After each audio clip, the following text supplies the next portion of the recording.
दौलतपुर नाम के एक छोटे से गांव में हर साल कड़कड़ाती ठंड पड़ती थी, लेकिन इस बार का मंजर कुछ अलग ही स्तर पर था। जनवरी का महीना अभी शुरू ही हुआ था और ऐसा लग रहा था मानो सर्दी अपनी चरम सीमा पर पहुंच गई हो। गांव के छोटे छोटे घरों की छतें सुबह ओस की जगह सफेद बर्फ की परत से ढकी होती थीं।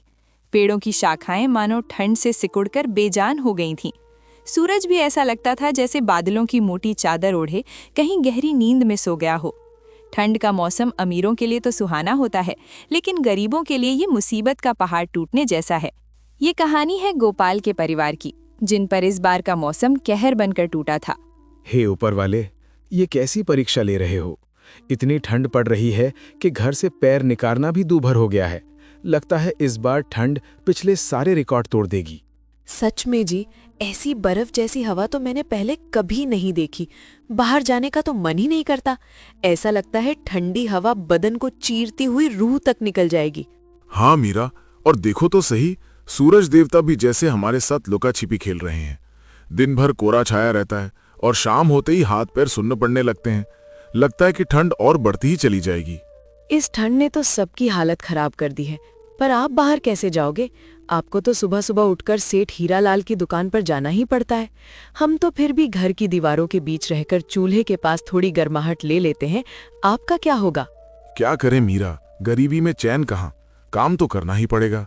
सेठ जी को इससे कोई फर्क नहीं पड़ता कि बाहर बर्फ गिर रही है या तूफान। उन्हें तो बस अपना काम समय पर चाहिए। अच्छा मीरा, अब मैं निकलता हूँ, वरना मालिक फिर से गुस्सा करेंगे। अंकुश के पापा, आज घर में बहुत थोड़ा सा आटा बचा है। बस 2 ही रोटियां बन पाई हैं। एक रोटी मैंने आपके लिए बांध दी है, इसे दोपहर में काम के बीच खा लेना। बच्चों को मैं आधी आधी रोटी खिलाकर किसी तरह सुला दूंगी। नहीं मीरा, आजकल मुझे दिन में भूख ही नहीं लगती है। दिन छोटे होने लगे हैं ना, और काम का बोझ भी ज्यादा रहता है। मैं तो दुकान पर 1 कप चाय पीकर ही अपना काम चला लूंगा। आज मालिक सैलरी देंगे तो शाम को आते वक्त मैं ढेर सारा राशन ले आऊंगा।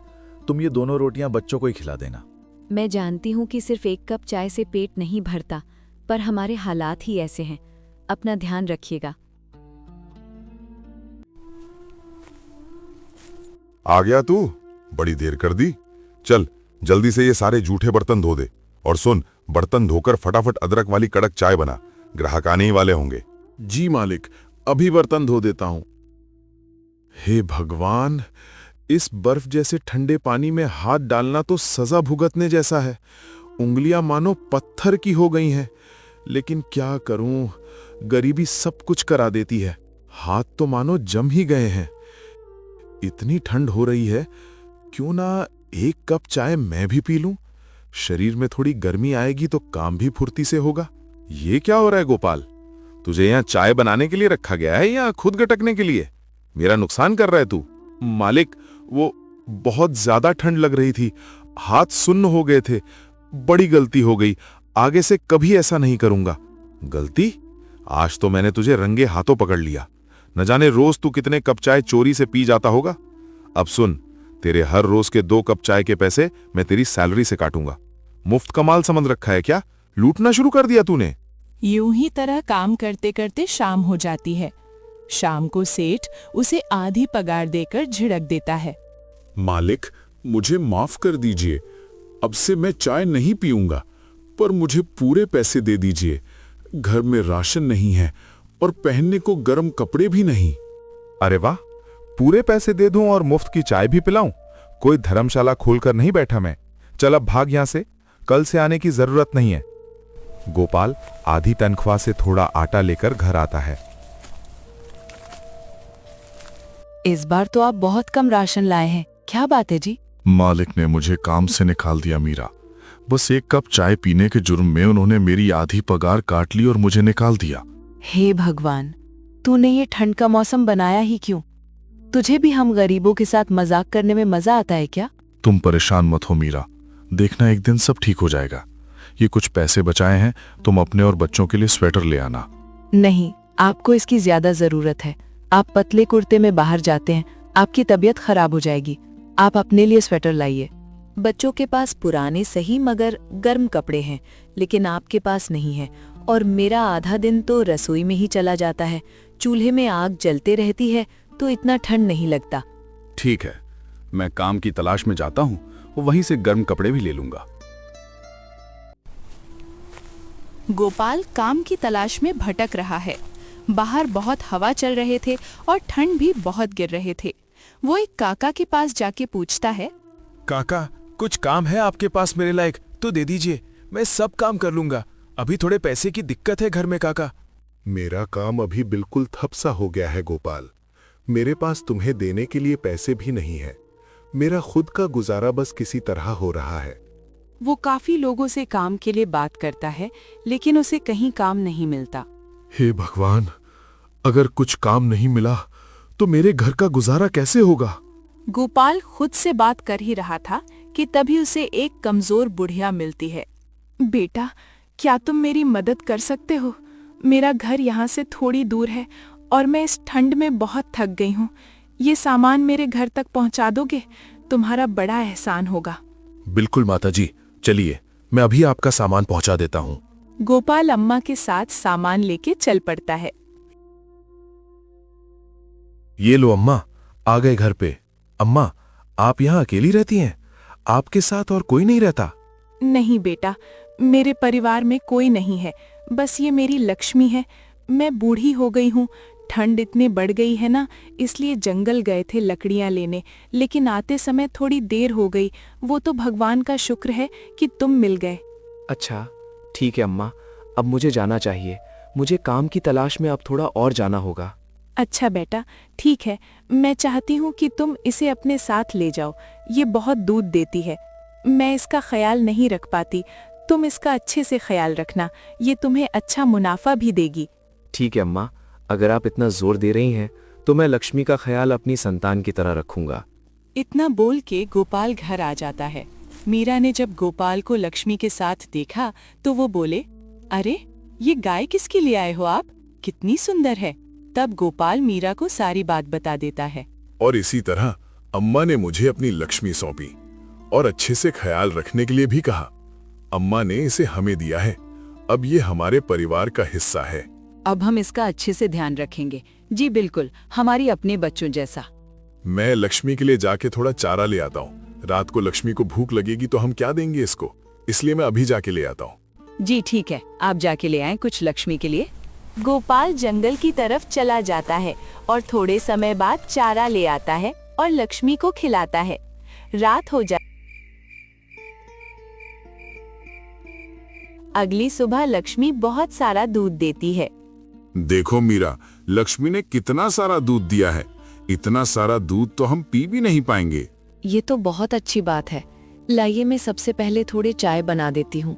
कितने दिन हो गए हमें चैन से चाय पिए हुए, और रात को भी यही पी के सो जाएंगे क्योंकि अभी घर पे राशन भी नहीं है। इस तरह उस दिन वो दूध पी के ही गुजारा करते हैं और सो जाते हैं। जी, मैं सोच रही थी अब तो लक्ष्मी भी कितना अच्छा और ज्यादा दूध देती है। भगवान की कृपा से अब हमें भी एक चाय की दुकान खोल लेनी चाहिए। अभी ठंड का भी मौसम चल रहा है, चाय की बिक्री भी बहुत अच्छी होगी। लोग आपकी चाय जरूर पसंद करेंगे। विचार तो अच्छा है, पर स्टॉल लगाने के लिए सामान के पैसे कहाँ से आएंगे? अभी हमारे पास इतनी जमा पूंजी नहीं है मीरा, तो फिर हम ये कैसे कर पाएंगे? सेठ लालाराम से मदद मांगिए, वे दयालु हैं, वो हमारी मदद जरूर करेंगे और हमारी जो भी कमाई होगी हम धीरे धीरे उनका कर्जा भी उतार देंगे। ठीक है, मैं आज ही उनके पास जाता हूँ और बात करता हूँ। गोपाल सेठ के पास।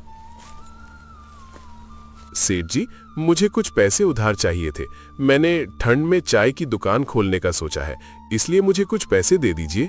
गोपाल लालाराम से उधार लेकर दुकान खोलता है। उसकी चाय की खुशबू पूरे बाजार में फैल जाती है। वाह भैया, क्या चाय बनाई है, एकदम कड़क, मजा आ गया। सच में भाई, ऐसी चाय तो हीरालाल के यहाँ भी नहीं मिलती। अब तो रोज यहीं आएंगे। गोपाल का काम अच्छा चलने लगा था, लेकिन जब उसके पुराने मालिक को ये बात का पता लगा कि उसने अपना स्टॉल खोला है, वो मन ही मन उससे जलने लगा। अब गोपाल की चाय की बिक्री काफी अच्छे होने लगे थे। ये तो बहुत चालाक निकला। मेरे यहाँ नौकर था और अब मालिक बन रहा है। मेरा धंधा बंद करवाने की सोच रहा है। इसका तो कुछ करना पड़ेगा। हीरालाल ये देखकर जल भुन जाता है। वह गुंडों को बुलाता है। ये लो पैसे। उस गोपाल का ठेला वहां से हट जाना चाहिए, वरना मेरी दुकान बंद हो जाएगी। शाम को गुंडे गोपाल के पास पहुंचते हैं। कितने चाय दूं साहिब? हम चाय नहीं पीने आए हैं, समझा तू? पैसा चाहिए हमें। यहाँ किससे पूछ के दुकान खोले तूने? चल निकाल पैसे जल्दी से, वरना तू यहाँ दुकान नहीं लगा सकता। मगर मेरे पास पैसे नहीं है साहिब, मैंने अभी कुछ दिन पहले ही दुकान खोला है। मेरे पास अभी इतने पैसे नहीं है कि मैं दुकान को भाड़े पे ले सकूं। ये सब बहाना हमारे साथ नहीं चलेगा। कल से यहाँ दिखना मत यहाँ पे। ये सब बोलकर वो वहां से चले जाते हैं।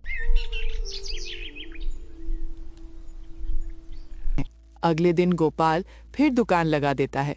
जब हीरालाल गोपाल की दुकान फिर वहीं देखता है तो वो गुंडों को बुलाता है। तुम लोगों को किस बात के पैसे दिए थे मैंने? उसका स्टॉल अभी तक हटा क्यों नहीं है? हमने तो उसको बहुत डराया था, लेकिन उसने फिर भी दुकान लगा ली। हम देखते हैं जाके। अभी जाओ, और अगर फिर से स्टॉल देखा तो देख लेना फिर तुम लोग। अरे तूने अभी तक दुकान क्यों नहीं बंद किया? तुझे एक बार में समझ नहीं आता है क्या? गोपाल उस वक्त चाय बना रहा था। चाय की खुशबू जब गुंडे के नाक में पड़ी तब, अरे चाय की क्या खुशबू आ रहा है, चल जल्दी से हमारे लिए चाय बना। गुंडे चाय पीते हैं और उनके चेहरे के भाव बदल जाते हैं। अरे वाह, तू चाय तो बड़ी लाजवाब बनाता है, सच में दिल जीत लिया तूने। सुन भाई, तू बेफिक्र होकर दुकान चला, अब तुझे यहां से कोई नहीं हटाएगा, और जो तुझे परेशान करेगा हम उसे देख लेंगे। गुंडे वापस हीरालाल के पास जाते हैं और उसे ही पीट देते हैं। ये पकड़ अपने पैसे, दोबारा उस भले आदमी को परेशान किया तो हमसे बुरा कोई नहीं होगा, वो नेक इंसान है। अब गोपाल की दुकान खूब चलने लगी थी। कड़कड़ाती ठंड में अब गोपाल का परिवार भूखा नहीं सोता था। उसने अपनी मेहनत और ईमानदारी से न केवल अपनी गरीबी को हराया, बल्कि पूरे गांव का दिल भी जीत लिया।